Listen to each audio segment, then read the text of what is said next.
gentlemen, welcome to the Psychosin Project. Joining me today over Skype is a man who fronts not only one of the best metal bands around, but is also fronted one of the bands that got me into metal back in the late 90s. The one and only, I hope I'm pronouncing this right, Dez Fafara. Yeah, absolutely. Dez Fafara. You did well. Cheers, man. I was really nervous about getting that pronunciation right. That's all good, man. Cheers. It's all good. You did well. Thanks for having me. I appreciate it. No problem at all, man. Now, your latest album, Trust No One, came out last year. How have you found the general reaction to it has been? It's been incredible. I mean, it's our seventh record. It was our highest debut in the United States. It charted very well all over the rest of the world. The critical acclaim on it was fantastic. And, we went into this with two new members after losing, longtime guys that I parted ways with. So one never knows what is really going to happen. But what came out of that was some great music, great new partnerships, great music. As a matter of fact, Daybreak, the new single, was written by one of the new guys. So it just goes to show sometimes change is good. And the album was very, very well received. We've been touring on it for just about a year.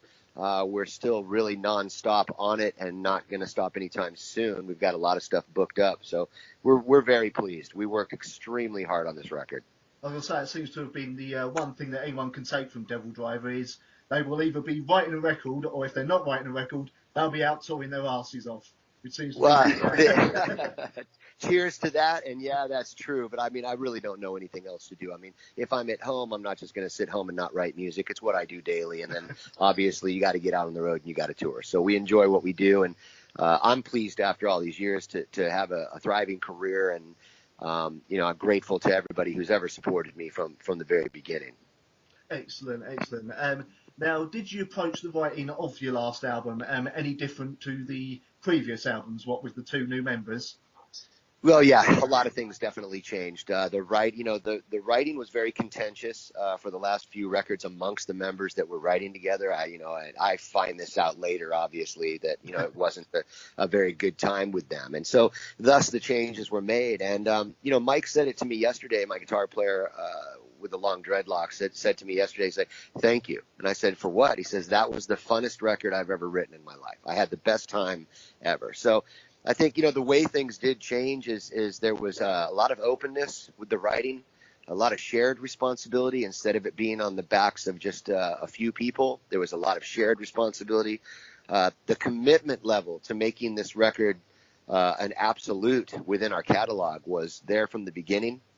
And then, you have the aspect that really does shine through in the end, that if the musicians are having a good time and enjoy what they do, whether it be on stage or on a record, you can really tell when you listen to it or when you watch the band. And we all had a great time doing this record. When I was writing vocals, I was making voice notes just on my iPhone and sending it to everybody, and they would come back to me, and, they were sending me music, and there was just a lot of synergy, would probably be the word, between us as a band, and that lack of struggle between the members, I think really added to freshen up the music.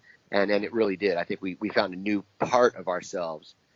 We like to call ourselves the fans like to call ourselves the California groove. But I think the groove, we found a new groove. We found a new way of not only writing together, but I think the music came out a little different sounding as well.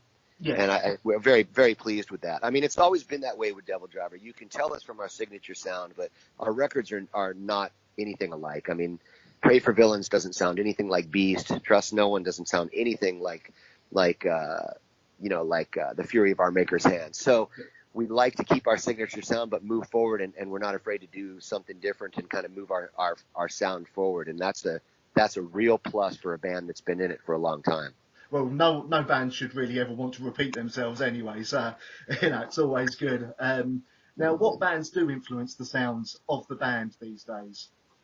That's a difficult question because I'm so far from a purist, and I think that most of the band members within Devildriver are very far from purist. Meaning, my guitar player Neil will listen to ZZ Top, or Mike likes a lot of a lot of industrial stuff. That's where me and him bond, on industrial and ministry and stuff like that. I listen to everything from Bauhaus to Black Flag to Black Sabbath to Billie Holiday. I mean, it's just like the influences are incredible and wide.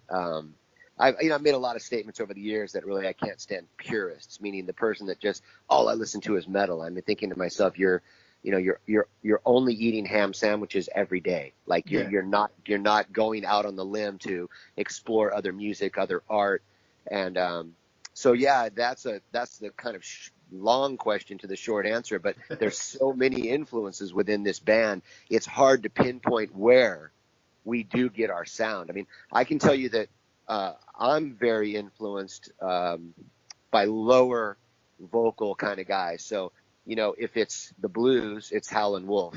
Yeah. If it's metal, it's Lemmy. It's parts of Rob Zombie when I first found White Zombie long ago. It's a lot of punk rock influence, Circle Jerks, Germs. That's where the attitude comes in. Rock influences, like the first Danzig record.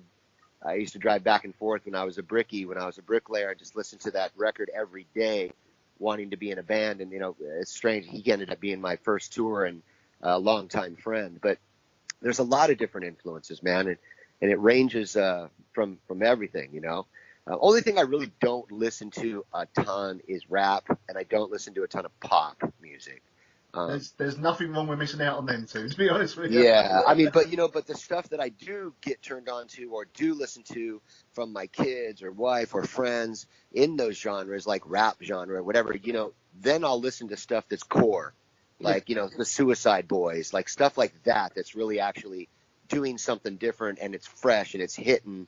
But I've always had my ear to the ground with new music, or had people around me that have their ear to the ground with new music. And that's been very fortunate for me, rather than just like living in my own bubble as an artist. I get turned on daily to music by either my kids or my wife or people on the bus. And that's always been with me. I'm always seeking out new music. Excellent. Now, you brought it up earlier that obviously you've had to take on 2 new members due to 2 other members leaving the band. Obviously, band's had a fair few members join its time. Do you feel that the current lineup is the ultimate version of Devildriver as a band? Yeah, well, in our inception, the guitar player that helped us write the first record, Evan, he only did 1 tour and decided that touring wasn't for him. And in all honesty, you can't begrudge somebody that either. You have to. I really looked at him and said, "Yeah, no shit, it's hard." And so him leaving, I really don't consider that like a member leaving. That was him doing 1 tour, going, "Dude, I really love you. I love making music, but touring is not my thing, and I don't know how you just went without a shower for 4 days. I can't do it." And then from there, we didn't have any lineup changes almost for 11 or 12 years. And it just came down to a scenario where I was at home. We had a tiny break. And I had said to my ex-drummer now, I called him up and said, "Look, we haven't gotten along in years. You're not getting along during any of the writing processes. The fighting on tour is endless. I'm done." And he was like, "I'm done too." And actually, we did a couple more tours after that together and just kind of finished up, the line. There was no fuck you, so yeah, as far as is this lineup the lineup, I mean, I believe so. After the record we just wrote, the camaraderie on the road has been amazing. Everybody is really upfront and talks with each other about whatever they want. And I'm the kind of guy that enjoys that, Yeah, definitely. Well, you've been at it for a fair few years yourself, so you're used to it now. Now, I am, and I think, it takes a certain someone to be in it for the, 20 plus years. And so the members that were with me even for 11 years, or even the members of Coal Chamber that I was with, for years, like I understand when people drop out or don't want to tour anymore, or I totally get it. But for me, and I always say this, you're either built for the road or you're not. And I'm the kind of guy who, I love to be on the road and I love to do it. So I'm very grateful I had those people in my life, 100%. And I hold no ill will towards anybody whatsoever. I mean, any one of those people could call me at 3 a.m. and I'd go pick them up on the side of the freeway. But when you are in a band, and if you're in a band listening to me, and you don't get along, there's just no reason to be in the band, because a band is a camaraderie. You're essentially in a foxhole together. You're in a submarine together. You're submerged underwater in 5-foot space together. You have to know how to work, live, and love together. So, it has to be about camaraderie and having a good time. And then the music will come out beautiful and people will love it. They'll feel if there's a vibe between the band where the band can't get along, or the band's not getting along, the band's having troubles, and then you go see a show and you'll see it up there on stage. So I didn't want any of that, and I'm glad we made the changes that we did. And so that's the long question to another short answer. I do feel that, yeah, this is a fantastic lineup. The guys that I have are an absolute joy to be touring with, and let's hope 10 years from now they have the same joy on their face that I have when I roll out of a bus bunk, with no shower after 3 days and I'm searching for fucking food. And let's hope they all have that as well, Well, only time will tell, man. Only time will tell. Time tells everything. Time is the thief that will be there in the end. So it's all good. Indeed. Now, with regards to the future of the band, obviously you said earlier, the music has evolved. Do you think the band, are you looking to become maybe a little bit more melodic with the future of the music, or go even heavier? We really don't know. You go back to Pray for Villains. It was a very melodic record for us, although not clean vocal kind of melodics. And that's what when someone says, are you going to go melodic, I automatically associate that with a ton of clean vocals. I don't know which direction we're ever going to go. 1 minute we're jamming something heavy, and the next minute we're thinking about covering, Sail. So that's just us. 1 minute we're in the studio, and like I said, we're writing for a record, and then someone's like, hey, listen to this song from 16 Horsepower called Black Soul Choir. Let's cover this. Like, we like to be the odd person out. I think it's why we have surpassed genres. Even in the beginning, people tried to put us in with, the new American heavy metal genre, and I can name all the bands, but a lot of those bands aren't in existence anymore, and we managed to make our way out, and that's why the fans started calling us groove metal or the groove machine, is because they couldn't put a category on for us. And I think, look, it's essential for Devildriver to do our own thing. I never rule anything out. So are you going to go more melodic? I would love to. We came up with an idea the other day of, hey man, why are we off the road right now? When we are off the road, well, it's because we're writing. Well, how long does it take to write? How long do we have to be off the road? How long will we be away from people? So why don't we do something smart? Because whenever we write a record, we write so many songs, and it's not like just the songs that make it to the record are the best. There's often, 15 to 20, like literally left over, and 10 of them are like hits and another record. So we said to each other the other day, why don't we do a double record and do a staggered release? That way we can stagger the release of 2 records over time, over 6 months, or over a year. We can stay on the road and support it. And not only that, if we do that kind of a record, we can really come out of pocket and maybe do something extremely melodic on a few tunes, or so balls out heavy that you don't even know it's Devildriver, because it's just so like, where did that come from? So we have a lot of places that we want to jump into. So there's a possible Devildriver double album coming soon. Yeah, you just never know. The thing is with us is, artistically, what we're looking for is doors to be open.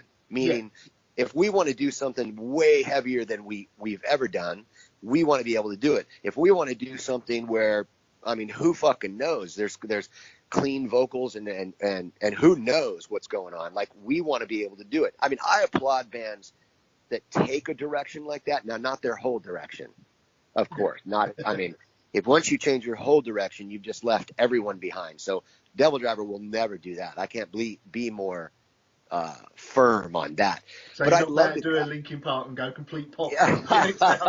No, I highly doubt that's ever going to happen. But I think, look, being with a record company like Napalm Records, they're very open artistically to us, and they love Trust No One. When we gave them the last record, we had Sail on it. They were like, oh, wow, okay, something different, cool. Like, instead of being a typical metal label, they'll say, oh, this song's not going to work, man, this cover. We were very adamant, hey, it's different for us. We want to put it on the record. So if we're able to do something like a double record and stagger it, well, there'll be 26, 25, 26 songs, 12, 13 songs a record. We'll be able to come out of pocket and do different shit, or, do the minute and a half heavy ass punk rock song that I've always wanted to do, or the crazy 5 minute, heavy industrial meets Devildriver tune that Mike's always wanted to do, you just never know what's going to come out of it. But I never artistically limit our vision, because that's what's kept us alive, and that's what's kept us above the pack, really, over the years. Well, I wouldn't mind hearing you doing a bit of a heavy industrial sound myself. I'm a huge Fear Factory fan myself, so there we go. Yeah. I mean, and that's the perfect example right there, right? Is I've got guys that want to do different things, and yes, when you come to work in Devildriver, there has to be a certain thing that Devildriver does, right? Yeah. But then when you have those artistic beings all around you in the form of musicians, and they want to do what they want to do, you have to, I mean, especially myself, I have to throw my arms up in the air and say, let's try it. And, I think that kind of a record thing would give us that, would allow us that opportunity to throw our hands up and go, hey, let's try it. And that's kind of the shit that I'm doing right now. I'm doing a lot of bucket list stuff, man, to be honest with you. I've been in it for a long time. I know what it's like to just tour and make records. But when I get to, you get to a certain point in your life, you start doing bucket list shit. And, it's why we're doing the record that we're doing right now that's getting ready to be released next year. It's a very different thing. It's something that's never been done. There's probably at least 20 to 25 A-list Grammy award-winning guests on the record. It's something that not a lot of labels would even understand or come to the point to get behind, but Napalm is just, they love what we're getting ready to do. And so to be allowed the freedom, I think, as an artist, that's it's a very poignant thing when you're in a band and when you're an artist. That freedom is a very poignant thing. So Indeed, and Napalm seems to be one of the best, because I know they're about to release the first part of a double album by your label mates, Cobra and the Lotus. So there you go. They know what they're doing, and I'm sure they're happy to let you sort of go off and do whatever you want to do, because they know your fans will love it. So it's all good, man. Now, you said there about the bucket list. When the band started back in 2003, what did you actually wish to achieve with Devildriver, and do you feel you've reached that goal yet? Oh, 100%. My goal was, I was at the point, a lot of people don't know the story. I was recording the last Coal Chamber record entitled Dark Days. Yeah. And when I was done doing those vocals, I would drive 2 hours up into the mountains into Santa Barbara in California, hit another small studio on a ranch, on a farm there. It's actually a goat ranch. And I would lay vocals for the Devildriver demos that we were doing. And I think what I really wanted to do was, I was moving in a heavier direction, I think, than the rest of Coal Chamber. I had done the Viking Crown record with Anselmo. My influences were always like very aggressive, from Motorhead to Black Flag, like I said, and the Germs, to I was really falling in love with black metal at the time as well, and finding the love and the groove of that. And I just wanted to come out and do something different and do something heavy that still had kind of a dark edge to it. So I think, we've done our thing. I mean, look, we've just about, set world records for pits. We've traveled all over the world. We've done just about every single show with every single artist you could possibly imagine. I myself have just been very grateful to have a very long career, and collaborate with, if not all, some of my heroes. I mean, from Ozzy to Anselmo to Nikki Sixx I could go down the list. And now on this thing that we're getting ready to do with Devildriver, I'm collaborating with another 20 to 25 people that are all my heroes, and mostly all my peers, which is incredible. So I feel very grateful to I must be doing something right. And my wife said it best yesterday in the course of like 7 interviews. She's like, what these people are feeling, because I'm on speakerphone all the time. She's like, what these people are feeling is your heart. She's like, that's the only reason people have been behind you, be it a journalist, a fan, someone who comes to the shows and buys a shirt, they feel you because your heart, they know you're true. So I love music. I love to tour. And I'm grateful to be able to do it, man, all these years. Well, you've always come across as a very honest frontman, if you don't mind me saying. So, again, yeah, totally support that. I mean, what else with the band do you really wish to achieve with the band? You know, there's people we haven't toured with, Yeah. most certainly.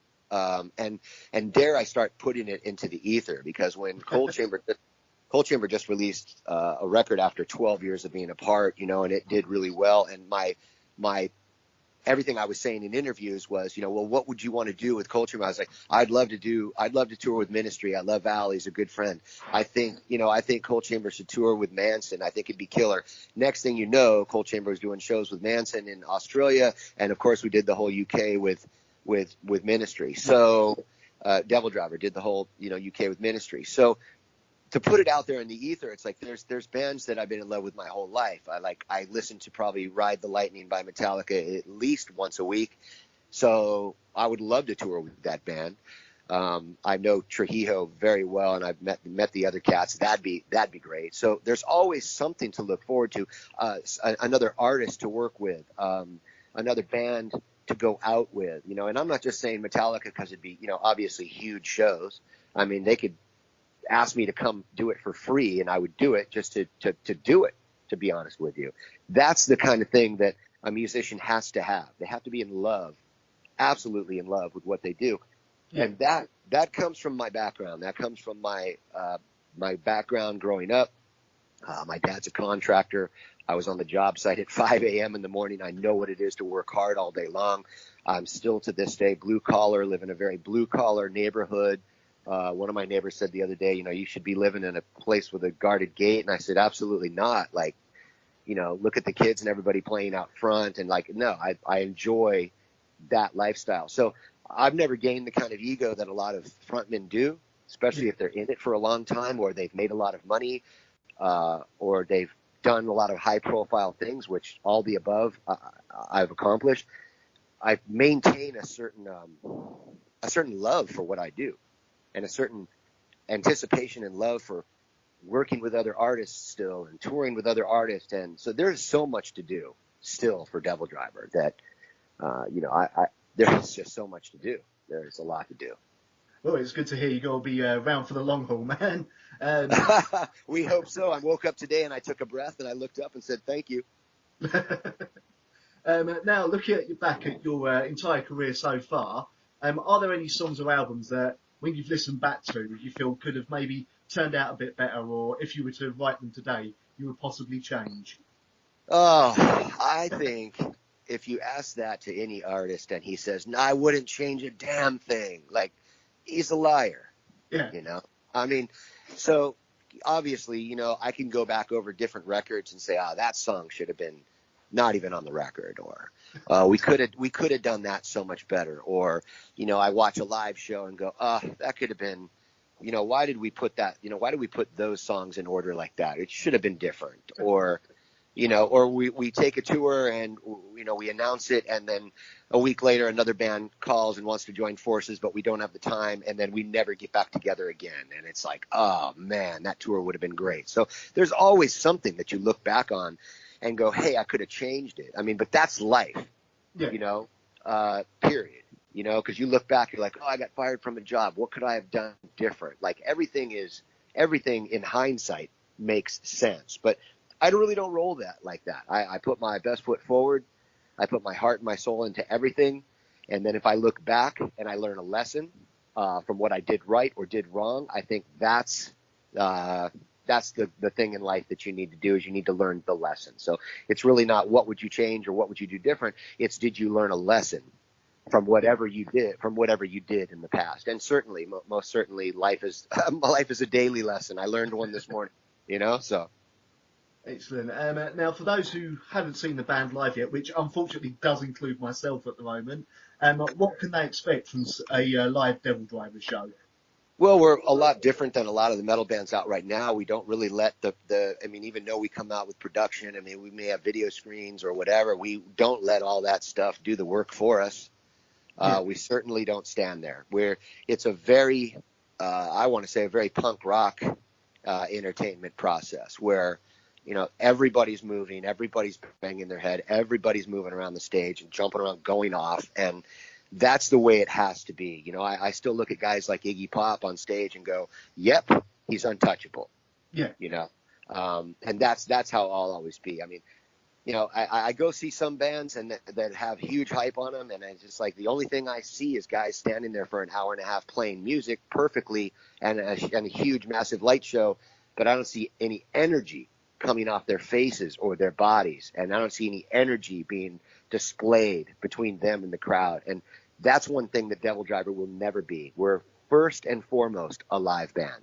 That is where we shine. So if you haven't seen us and you want to see something quite energetic and full of definite emotion, Devildriver's a good long haul to come see. As I say, I've got to do it myself, man.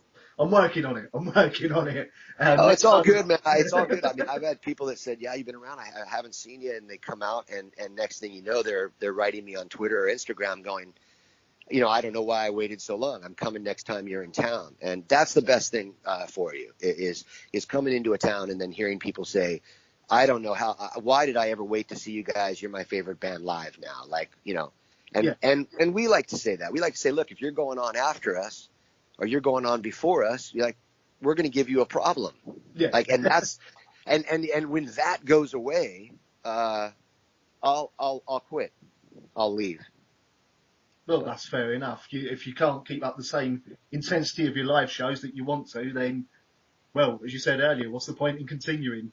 Well, yeah, what's the point? And what's killer, man, it's like I said this like 3 years ago that punk rock was going to make a massive comeback, and sure enough, it has. And I'm watching all my punk rock idols go out and do shows, and they're killing it. Their intensity is still the same. Their live show is still the same as when they were like 20 years old. And so that's the kind of thing that we always want to keep within Devildriver, is that intensity. Excellent. Now, earlier you said that others have described Devildriver as being kind of groove metal, but how would you yourself describe your band's music? I don't know. It's like there's so many influences. It's very difficult to describe. And when the fans started calling us groove metal, I was like, oh, what is this? Like another moniker, But what I realized is people need labels. And then last year, of course, Spotify, they emailed us and they put out this thing that they just added groove metal as their selection in their metal selection because of Devildriver. So, for that, and I arguably go back and go, no, I think Pantera grooved like that. Just maybe a few other bands had a kind of groove, but I went with it. I was like, all right, let's roll with it. And before you know it, people started making their own stickers that said the California Groove Machine and started also associating us with the California tag as well. And so now I run with it. Somebody handed me a big stack of California Groove Machine stickers the other day, and I put them everywhere, So. Well, why not, man? Why not? Yeah. You kind of got to go with it, man. And because we have such a signature sound on all our records, but we do every record is different than one another. It's kind of hard to nail down what we are. And like I said in the beginning, they tried to put us in this like the new American metal movement with I don't know, Lamb of God, great friends of mine like Lamb of God and people like that. But I was like, we don't have anything in common. We don't sound anything alike. We have nothing in common musically as far as references. I don't think any of those guys like Bauhaus or industrial, you know what I mean? It's so for me, it's just cool to see that along the way we've discovered a moniker, and then now you get to Spotify, they add a genre because of us. It's like, okay, we're doing something right. So it's the right genre for you now until they just have a genre just called Devildriver. As soon as they name a genre after you and put it on Spotify, you don't say anything but thank you. Now, with Devildriver having been around for about 15 years now, have you started to hear other bands that you sort of listen to and go, they've definitely got some influence from us? Oh, that's always a pleasure. I mean, and I get shown that a lot by agents or other managers will hit me, or I'll get hit up on Instagram or Twitter, by a band that says, hey, we cover Devildriver songs, we or I'll hear, actually just yesterday, somebody submitted for one of our tours and I put on their record and my wife, like, 4 minutes into the first song was like, Jesus, it sounds like Devildriver. And a lot of the same kind of vocal stuff, lead ups. I was kind of the one to start doing all that stuff, all that, like all that stuff. And to hear bands doing that, it's a big compliment, man. It's a huge compliment. Probably the same way, Ozzy feels about Zakk Wylde going out doing Zakk Sabbath, doing his songs. I mean, it's a massive compliment. And over the years, if you don't see anybody trying to be you or trying to, lend your art to their art, then you failed, because it means you have not influenced a generation of musicians, which means, no, you really didn't do your gig. You may have existed within the metal community. You may have had a career, but you didn't influence anybody. And so I see it all the time. And even right now, I don't know what's going on over there, but here in the United States, there is a massive movement. And maybe because these kids grew up on it when they were 6, 7, 8, 9, 10 years old, but there's a huge new metal movement going on that's like unreal. I mean, every band that's getting submitted or every band that's coming up right now sounds like there's somebody from the new metal movement. Yeah.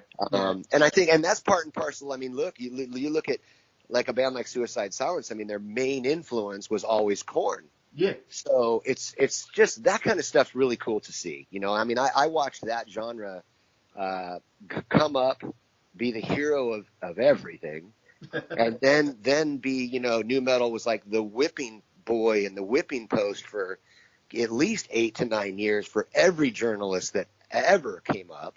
Yeah. And for fans as well. And now you turn around and it's like all of us are being, held up on a held up, up on monuments going, oh, you guys helped save metal.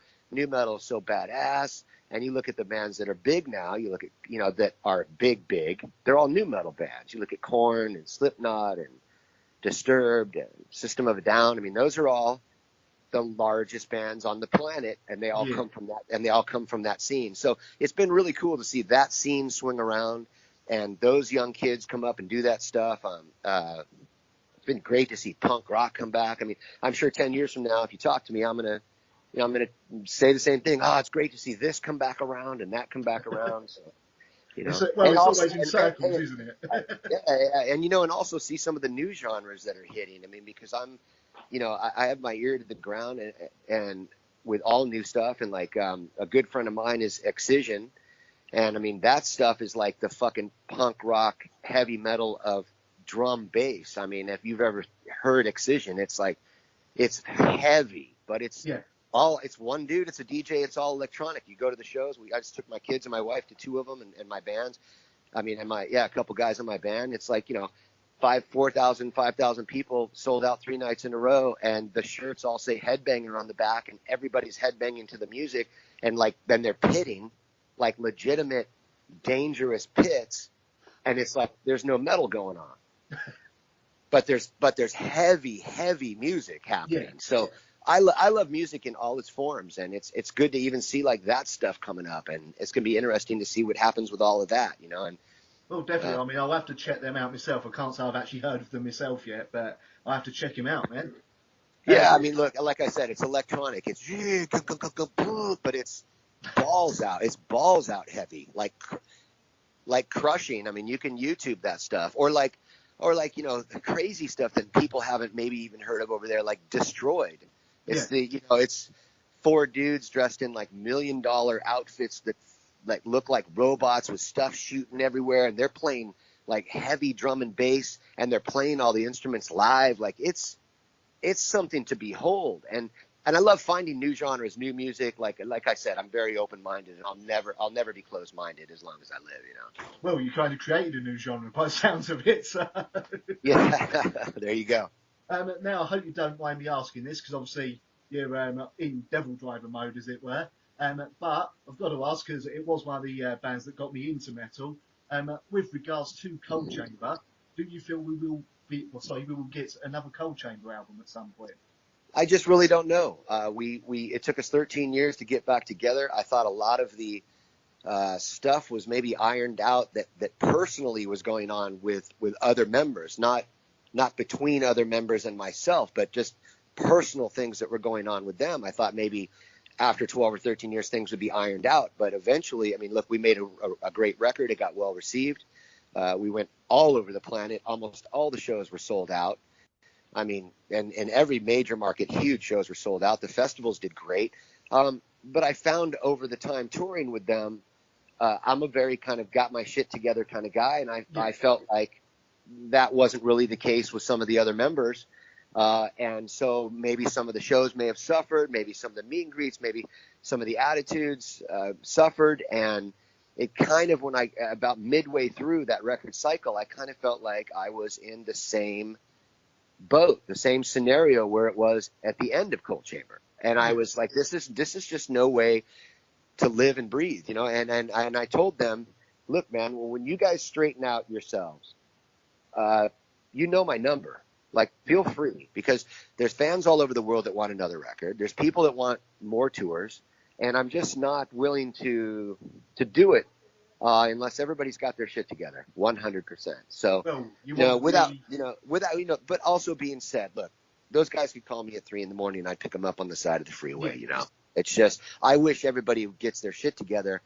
Then we could, you know, it's the typical band shit, man. It's stuff you've been reading about every band from fucking Black Sabbath on. I mean, you know, members just sometimes that's just the way that it fucking goes, you know. And in this case, it has nothing to do with, you know, the members' relationships with me whatsoever. It has to do with the members' relationships with themselves. They need to get themselves in a point where touring for them makes sense. Or, you know, God forbid you give somebody that's a little fucked up in life money, you could kill them. So you need to be careful.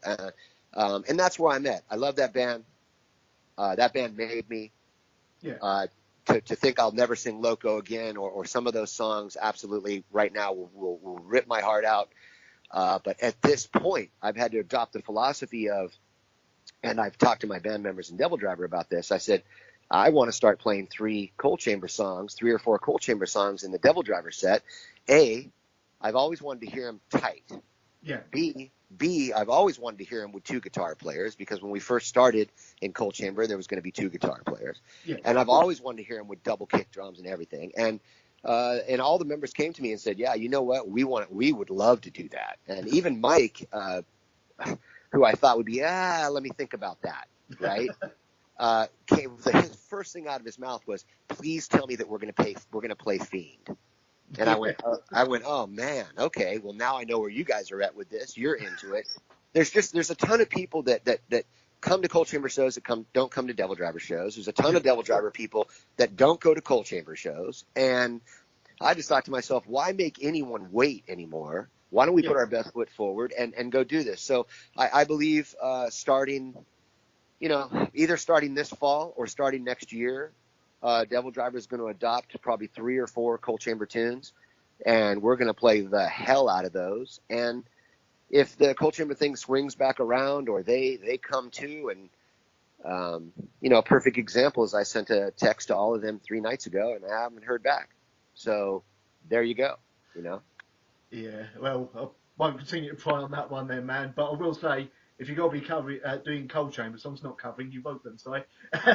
Yeah, look, man, when Coal Chamber reunited, did Rivals, and came back to the UK, and all of the shows were sold out, that for me was like a triumphant moment. And then to see that slip away because members aren't taking care of themselves and really like realizing, hey, man, you're a fucking adult and you're in the real world, grow up. Yeah. That becomes a problem. It's like you'll have your heart stripped away, you know, and I'm tired of having my heart stripped away and given back to me and stripped away. So I've decided to take my life into my own hands and start playing Coal Chamber tunes with Devildriver, and that's the way that it is. Much like Rob Zombie plays White Zombie songs, much like Ozzy plays, you know, Black Sabbath songs when he's with Ozzy. But, you know, it happened with us about 2 months ago when about 11 – it was late, right, honey? It was like 11 at night. It was like 11 at night, the phone rang, and it was a blocked caller. And I was like, I don't know who this is. And I picked it up, and it was Glenn Danzig. Oh, right. And he's like, I want to invite you to be on Blackest of the Black. And I'm like, thank you, Glenn. Love to play that with you. And he said, and I want to get your wife on the phone right now. Put her on speakerphone. And I was like, okay, this is getting strange. Here we go. And as soon as I put her on speakerphone, he said, listen, Anastasia, he said, tell him to stop running. And she was like, what do you mean, Glenn? And he's like, stop running from Coal Chamber. You should have been playing Coal Chamber songs all along in Devildriver, much like I played. And he went on to tell me a story of like, Danzig didn't have enough. Danzig didn't have enough songs and ended up playing Sam Hain songs and ended up playing Misfit songs on his first tour because he didn't have enough tunes. And, went into telling me that, hey, and brought up Rob Zombie, who I love Rob. He's a great guy. And I love John Five. I love all those cats. And said, look, Rob didn't run. Rob came right out and played White Zombie tunes. And it started making sense coming from a guy like that with a long career, somebody I've admired all my life. And I said to my wife, you know what? He's right. And for me to say that Danzig is not right when he's going to call me at 11 o'clock at night at home, that would not be right. No. So yeah, that's where we're at with that. And again, that answer needed a little longer of an answer to a shorter question. That's fine, man. That's fine. The only thing I'd say on that is, if you are going to cover Coal Chamber songs, I'm hoping one of them Sway. I'm really hoping one of them Sway. Yeah, look, we've got the 4 or 5 that we're going to do, and Sway is definitely in there. I mean, like Fiend and Loco, and then it's between Big Truck and Sway. Thinking I'm not going to sit there with a megaphone and play Rowboat with that band ever again, had like gotten me like, it makes me depressed. So instead of doing that, feeling like that, I'm just going to ante up, and these guys already know all the tunes in Devildriver, and we're going to start rehearsing them, probably like I said in fall time. Don't know if we'll bust them out on our fall tour, but we'll have to see. Well, I'm looking forward to it, man. Hopefully I can come see you on the next UK tour. Now, sort of lighten up the mood a bit now, you had one of the biggest mosh pits at Download Festival a few years ago. How does it feel to see your band's music inspire that kind of devotion and energy in your fans? Well, first of all, that is something that is completely created between the band and the fans. That's not us creating it or just the fans. There is such a unity there when that kind of a thing happens. When that many, almost 30,000 people are in a tent, nobody got hurt. I had Phil and Samo behind our drum kit pouring water on my barefoot drummer's feet the whole time we were playing, laughing.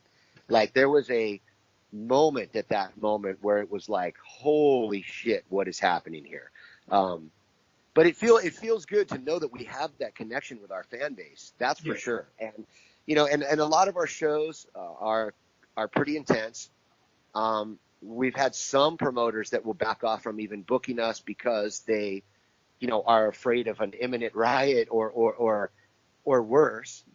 And so for me, that connection is everything. And as long as I establish that connection, which is a very punk rock connection, then I feel we're doing well. But yeah, I remember the stage manager, and you can see it on film, him running out with his headphones on, telling us to stop.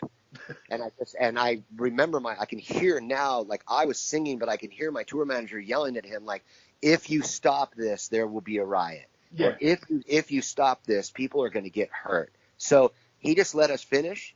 Not one person got hurt.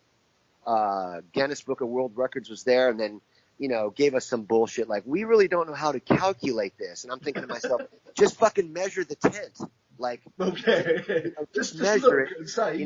I'm thinking, just fucking measure it. It's never been done. And no band's ever going to fucking do that again. And just give us the award. And they were like, well, call us next time. I'm like, oh, great. Next time there may be a broken femur or a fucking, someone got hit in the throat. I mean, I'm just very glad no one got hurt. That'll be. Now, obviously, you're currently concentrating on Devildriver, but I've got to ask, have you got any other possible side bands or projects in the works at the moment? No, man. I did a thing a while back, a couple years back, called Born of the Storm.